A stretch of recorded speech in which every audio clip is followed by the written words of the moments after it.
세상은 하나님을 대적합니다. 세상이 하나님을 대적하는 데에는 어떤 특별한 또는 어떤 납득할 만한 이유가 있는 것은 아닙니다. 사실 아무리 그럴듯한 이유를 갖다 붙인다 하더라도 그것이 하나님을 대적할 만한 정당한 이유들이 될 수는 없습니다. 사도행전 5장에 보면 사두개인들이 마음의 시기가 가득하여서 사도들을 옥에 가두었습니다. 그리고 그들을 이제 신문하려고 하는데 그들 마음속에는 사도들을 없애버리려는, 다시 말해서 죽여버리려는 그러한 마음이 있었습니다. 그런데 이스라엘의 모든 백성들에게 존경을 받고 있던 율법 선생인 교법사 가말리엘이 그들을 만류하면서 이야기합니다.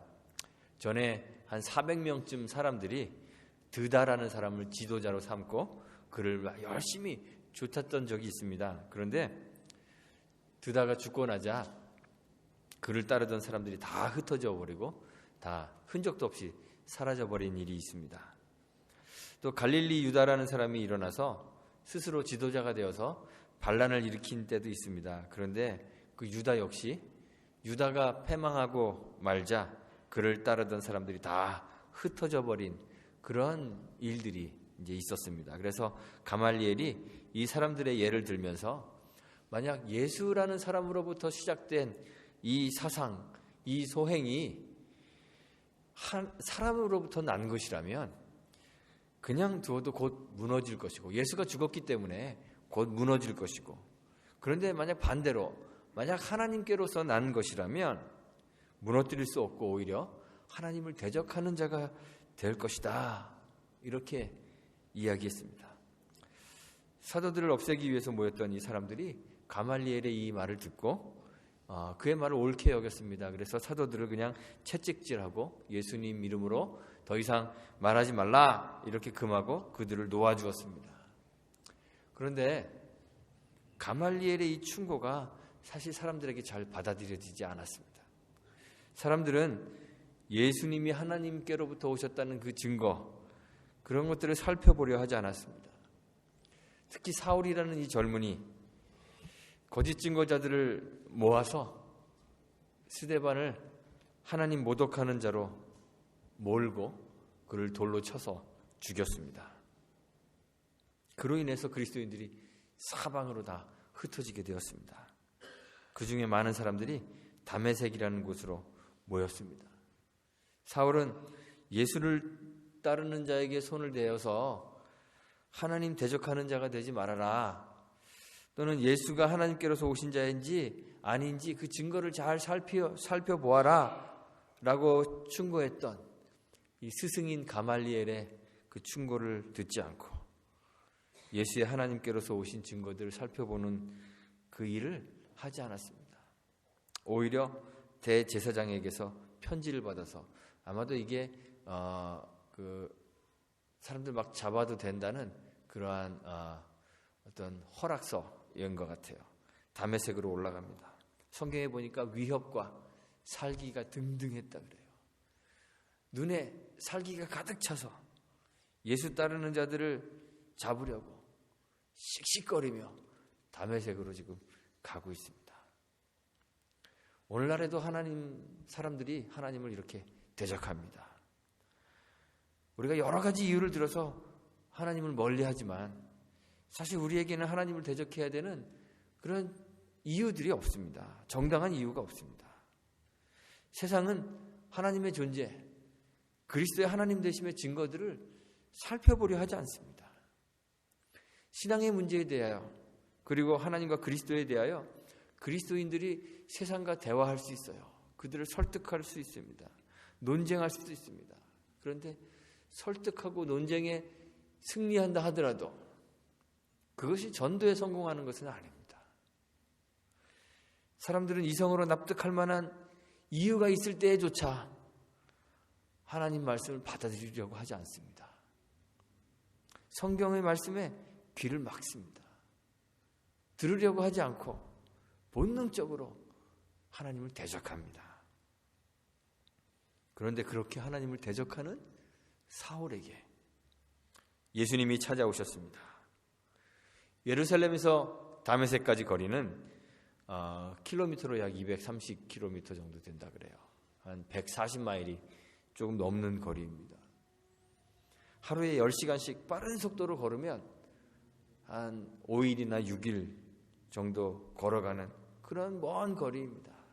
그런데 그 먼 거리를 살기가 등등하여서 눈에 살기를 띠고 예수 믿는 자를 잡으려고 사울이 지금 올라가고 있었습니다. 그런데 갑자기 하늘에서 밝은 빛이 비추어 사울을 감쌉니다. 그리고 그 빛 가운데에서 사울을 찾는 음성이 들리죠. 주님이 사울을 찾아오신 것입니다. 왜 하필이면 그 많은 사람들 가운데 사울을 찾아오셨을까요? 주님의 입장에서 본다면, 우리가 주님이라면 사울은 사랑스러울 수 없는 사람입니다. 이유 없이 그리스도를 대적하는 사람입니다. 신실한 주의 종이었던 스데반을 죽이는데 앞장섰던 증인이 되었던 사람입니다. 사도행전 8장 3절을 보면 사울이 교회를 잔멸했다고 했습니다. 잔인하게 멸망시키는 거예요. 교회를 destroy, 파괴했던 사람입니다. 각 집에 들어가 남녀를 끌어내어 옥에 넘긴 사람입니다. 후에 그가 고린도전서 15장 9절에서 스스로 고백한 것처럼 그는 하나님의 교회를 핍박하였기 때문에 사도라 칭함을 받기에 감당치 못할 자였습니다. 그런데 예수님이 그를 찾아오셨습니다. 왜 하필이면 사울을 찾아가셨을까요? 예수님은 하나님을 대적하는 이 세상에 대하여 그의 사랑을 거두지 않으십니다. 예수님의 사랑이 얼마나 크고 놀라운지 우리는 이해할 수가 없습니다. 주님이 사랑하는 세상, 주님이 찾아가는 그 세상은 주님을 사랑하는 세상이 아닙니다. 주님은 언제나 주님을 사랑하지 않는 세상을 사랑하십니다. 세상은 본래부터 다 하나님을 떠났습니다. 의인 없다고 했습니다. 다 한 가지로 치우쳐 무익하게 되었다고 했습니다. 그런데 주님은 원래 의인을 부르러 오신 분이 아니십니다. 그는 본래 죄인을 부르러 오셨습니다. 그래서 후에 자칭 죄인 중에 괴수라 불렀던 이 사울을 주님이 찾아오신 것입니다. 지금도 주님은 죄인들을 찾아오십니다. 세상은 여전히 하나님을 대적합니다. 주님이 우리를 찾아오셨을 때 의인이었던 사람은 아무도 없습니다. 우리 가운데는 먼저 주님을 찾은 사람도 없고 또 주님을 먼저 찾을 사람도 없습니다. 그런데 주님이 먼저 우리를 찾아오셨습니다. 그의 사랑으로 우리를 부르셨습니다. 이것이 은혜입니다. 이것이 주님의 은혜입니다. 하늘에서 강한 빛이 사울을 향해 비추었습니다. 사울에게 이 주님과의 만남이, 예수님과의 만남이 너무너무 강렬하여서 그의 삶을 완전히 송두리째 바꾸어 버렸습니다. 사울은 이 주님과의 만남에 대하여 기회가 있을 때마다 사람들에게 이야기합니다. 사도행전 22장에도 사울의 그 경험의 이야기가 나오고 사도행전 26장에도 나옵니다. 사도행전 22장에서는 예루살렘에서 유대인들을 향해서 주님과 만났던 이 다메섹의 경험을 이야기합니다. 사도행전 26장에서는 아그리빠 왕 앞에서 자신이 어떻게 주님을 만났는지 그 주님과의 만남의 경험을 이야기합니다. 아그리빠 왕에게 이 다메섹 사건을 이야기할 때 바울이 주님과 만났던 그 때가 정오였다고 이야기했습니다. 정오는 하루 중에 태양이 가장 높이 떠 있을 때입니다. 태양의 빛이 가장 강렬할 때입니다. 그런데 그때 해보다 더 밝은 빛이 사울에게 비추었습니다. 태양보다 더 강렬한 그 빛은 단순히 밝은 물리적 그 빛만이 아닙니다. 빛이신 하나님의 임재입니다. 하나님은 성경에서 빛으로 묘사됩니다. 요한일서 1장 5절에서 사도 요한이 말하죠. 하나님은 빛이시라. 하나님이, 빛이신 하나님이 사울을 사로잡으셨습니다. 그리고 그 빛 가운데에서 하나님의 음성이 들립니다. 사울아, 사울아, 내가 어찌하여 나를 핍박하느냐. 사울이 뭐라고 대답했을까요? 주여, 니시오니까 물었습니다. 사울은 지금껏 살아온 삶 자체가 경건한 삶입니다. 하나님을 섬기는 열심히 했던 삶이었습니다. 사울은 날 때부터 로마의 시민으로 길리기아의 다소에서 출생하였습니다. 다소라는 도시는 길리기아의 정치적인 그런 수도였습니다. 소아시아 지역의 학문의 중심지였고 문화의 중심지였고 군사적 중심지로 아주 중요한 도시였습니다. 그런 도시에서 태어나 높은 학문, 문화적 분위기에 익숙했는데, 그런데도 이 사울은 유대인의 규례를 따라서 8일 만에 할례를 받았습니다. 예루살렘으로 가서 율법 교육을 받았습니다. 온 백성에게 존경받고 있던 가말리엘이라는 그런 훌륭한 스승 밑에서 사사했습니다. 스스로를 평가했던 것처럼 사울은 유대인 중에 유대인이었고 율법의 의로는 흠이 없는 사람이었습니다. 자칭 하나님이라 주장했던 이 신성모독자 예수를 따르는 사람들을 하나님의 이름으로 징계하는 그 일에 열심을 내었던 사람입니다. 그 인생 그 자체가 하나님을 섬기기 위해 열심을 냈던 그런 삶이었습니다. 지금도 하나님을 위해서 230km가 되는 이 먼 길을 망설임 없이 달려왔던 그런 사람이었습니다. 그런 그에게 강력한 빛이 비추었어요. 강력한 빛, 하나님의 임재가 사울을 사로잡았습니다. 그리고 빛 가운데에서 들려오는 소리가 있죠. 하나님의 음성이 있습니다. 그런데 그 음성이 사울아, 사울아, 내가 어찌하여 나를 핍박하느냐고 묻습니다. 사울은 아마 크게 당황했을 것 같아요. 하나님, 제가 언제 당신을 핍박했습니까? 내 삶은 한치의 망설임도 없이 늘 하나님을 향해 집중해 있었는데, 저 높은 문화 수준, 학문적 성취감이 있는 다소에서의 삶을 버리고 예루살렘으로 와서 유대인 중에 유대인으로 흠이 없는 율법적인 삶을 살았는데, 하나님의 이름이 모욕당하는 것을 참을 수 없어서 하나님을 위하여 지금도 하나님 대적하는 무리들을 잡으러 이 먼 길을 달려왔는데, 그래서 사울이 다시 물어요. 주님, 내가 당신을 핍박하다니요. 내게 말씀하고 있는 그분이, 당신이 하나님 맞습니까? 그래서 묻는 거예요. 주님, 누구십니까? 주님이 대답하셨습니다. 나는 내가 핍박하는 예수라. 한낮의 태양보다 더 밝은 그 신성한 빛 가운데서 빛이신 하나님이 자신을 예수라고 계시하셨습니다.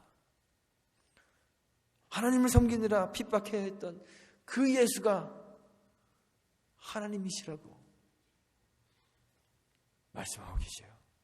지금까지 하나님을 섬기고 있었는데 사울은 아직 하나님의 실체를 만나지 못하고 있었습니다. 하나님의 본체이신 그 예수를 사울은 이제야 비로소 만나게 된 것이에요. 하나님 섬기고 있었는데 실제는 하나님을 대적하고 그를 핍박하고 있었습니다. 성경에 보니까 사울이 땅에서 일어났어요. 눈은 떴는데 아무것도 보지 못합니다. 사울의 상황을 잘 표현해주고 있는 그런 상태예요. 실제로 사울은 그의 육체에 있는 시력을 잃어서 앞을 볼 수 없게 되었습니다. 그런데 그것뿐만이 아닙니다. 그의 영적인 상태가 더 문제입니다. 그의 열심으로, 그가 어려서 받았던 그 할례로, 그가 지키고 이루려고 했던 그 율법의 의로 그는 하나님 잘 안다고 생각하고 있었습니다. 늘 하나님을 위해 살며 하나님 바라보고 살고 있다고 믿었습니다. 그런데 그는 이제야 비로소 그가 하나님 전혀 알지 못하고 있었다는 사실을 깨닫게 된 것입니다. 그는 눈을 뜨고 있었지만 한 번도 하나님 본 적이 없었음을 깨닫게 되었습니다. 그렇게 그의 눈은 닫혀 있었던 것이죠. 그런데 예수님께서 이렇게 주님을 대적하는 사울을 찾아오셨습니다. 태양보다 더 밝은 빛 가운데서 사울을 만나주셨습니다. 사울아, 사울아, 그의 이름을 부르시며 그를 찾아와 그를 만나주셨습니다. 예수님과의 이 만남을 통해 사울은 비로소 하나님을 알게 되었습니다. 하나님의 계획, 그리스도 안에 감추어진 하나님의 비밀을 비로소 깨닫게 되었습니다. 비로소 눈을 뜨고 실체를 볼 수 있는 지각 있는 사람이 되었습니다. 많은 성경학자들이 이야기합니다. 이후에 사도 바울의 눈이 너무 어두워져서 침침해져서 안질도 생기고 작은 글씨를 볼 수 없는 그러한 사람이 되었다. 육신의 눈은 어두워졌을지 몰라도 그 이후에 이 사도 바울은 비로소 영의 눈으로 하나님 볼 수 있는 지각이 있는 사람이 되었습니다. 예수님과의 만남이 그의 삶을 송두리째 바꿔버렸습니다. 예수님과 만나기 전에는 우리는 눈 뜬 것 같으나 볼 수 없는 소경입니다. 우리도 사울과 같이 예수님과의 만남이 없은 채로 하나님을 위해 열심히 살 수 있습니다. 교회에 열심히 다니는 사람들이 있습니다. 매주 한 주도 빠짐없이 주일 예배에 참석합니다. 사울이 최고의 선생님 밑에서 최고의 학문을 공부했던 것처럼 훌륭한 목사님 밑에서 성경을 공부하고 그래서 많은 성경 지식을 자랑하는 그런 사람도 있습니다. 나는 누구 밑에서 어느 교회에서 이런 훈련도 받았고 저런 훈련도 받았고 이런 졸업장 많이 가진 사람들도 있습니다. 매주일 교회에서 봉사하고 또 다른 많은 구호단체에서 사람들을 섬기며 분주하게 신앙의 삶을 살아가는 사람들이 있습니다. 우리가 그 가운데 하나일 수도 있습니다. 그런데 우리의 이런 종교적 삶은 사울이 살아왔던 그 인생을 되풀이하는 것이 될 수도 있습니다. 사울아, 사울아 부르시며 그 삶 한가운데로 찾아오셨던 그 세상에 핍박받는 예수님을 만나지 못하면 우리의 모든 종교적 삶과 열심은 우리 주님을 핍박하고 교회를 핍박하는 것이 되고 맙니다. 교회의 문제들이 어디서 생기는지 아십니까?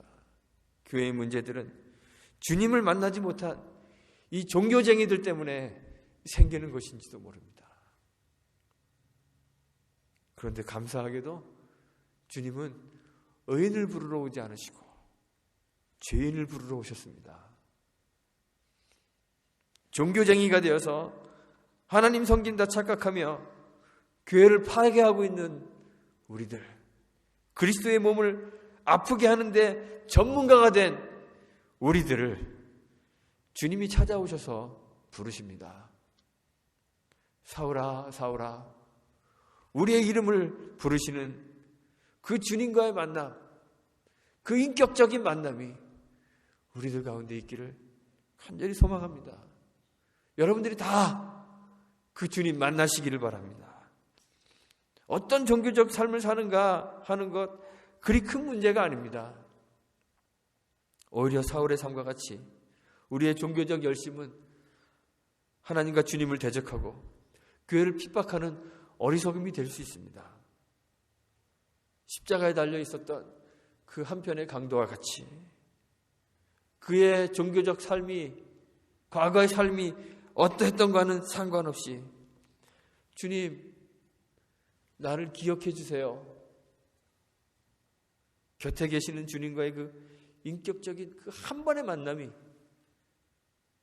주와의 영원한 만남이 되어서 그를 전혀 새로운 사람으로 변화시켰던 것이죠. 바울의 그 열심히 살아왔던 그간의 삶이 아니라 예수님과의 그 짧은 만남이 그의 삶을 완전히 바꿔버리고 새로운 사람으로 변화시키는 것입니다.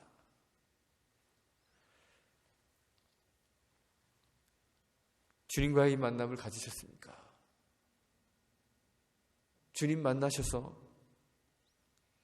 여러분의 삶이 송두리째 바뀌어 버리셨습니까?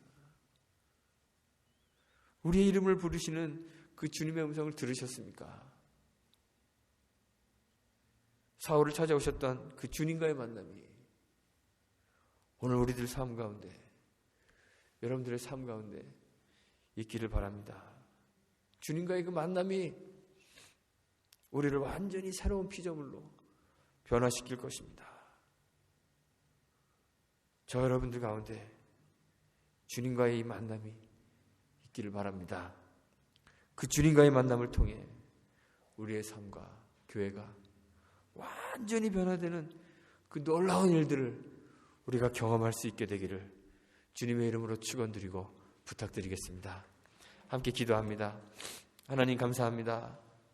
의인이 아니라 죄인을 부르러 오신 주님, 주님이 우리를 죄인을 부르러 오셨기 때문에 우리가 주님과 만나고 교제할 수 있음을 감사드립니다. 우리가 죄인 그대로 있지 않게 하시고 주님과의 그 만남을 통하여 우리의 삶이 송두리째 변화되도록 역사하여 주옵소서.